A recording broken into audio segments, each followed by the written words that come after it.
Jones. This bill is called the Tennessee Foster and Adoptive Parent Protection Act. It doesn't say the Child Protection Act.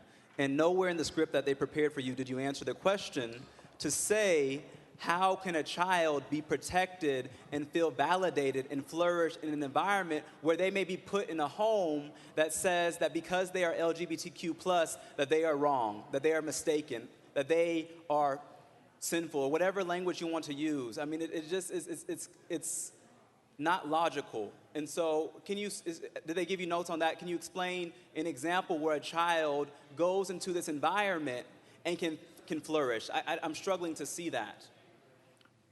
Chair Lady Littleton. Thank you, Mr. Speaker.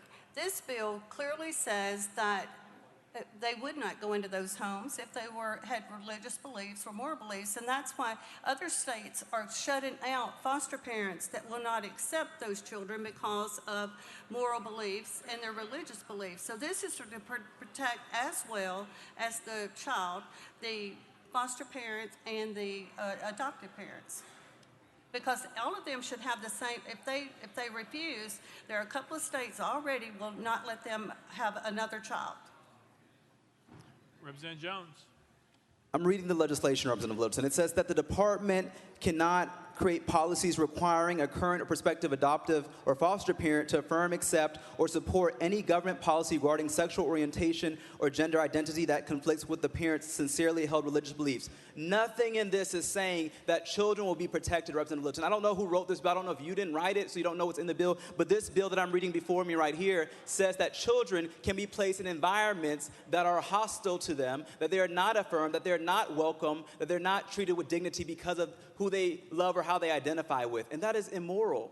And so this bill is not about the best interests of the young people, of the children, of the teens, whoever's being put into these situations. This is just trying to legislate discrimination and putting our children into hostile environments that we should be ashamed of. And so can you explain a case, an example of a parent who was denied adopting a child here in this state because they did not accept them for being LGBTQ? Can you give us an example in your district or in this state that may merit this legislation, a real-life example of somebody perhaps who reached out to you about this? You're saying right the opposite. This says that they don't have to accept them. Representative Jones. Thank you. So again, my question was, can you give an example? And we cannot. Because this legislature has done everything they can to bully LGBTQ children and teens, and it is wrong. We are adults here bullying children and putting them in environments where they're not safe. When we leave here, colleagues, we should be ashamed that we're letting these things go through. This is a bill that is a solution in search of a problem. This is a bill about legislating hate. This is a bill about using religion, the white sheet, whatever you want to call it, cloaking it over discrimination, over children. And that is who we should be concerned with protecting every day in this body. Representative Todd. Thank you, Mr. Speaker. I move previous question. Previous question's been called. There's objection. We're on the board.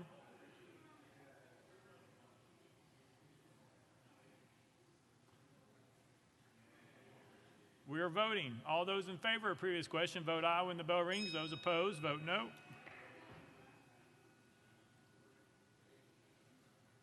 Has every member voted? Does any member wish to change their vote? Mr. Clerk, please take the vote. Aye, 73, 20 nays. Previous question prevails. We are voting. All those in favor of Senate Bill 1738 as All those in favor of Senate Bill 1738, vote aye when the bell rings. Those opposed, vote no. Has every member cast their vote? Does any member wish to change their vote? Mr. Clerk, please take the vote. Aye, 73, 20 nays. Senate Bill 1738, having received constitutional majority, I hereby declare passed without objection. The motion reconsider table. Call the next bill, Mr. Clerk. House Bill 2791 by Chair Lady Littleton and others relative to data. Mr. Speaker, the Senate bills on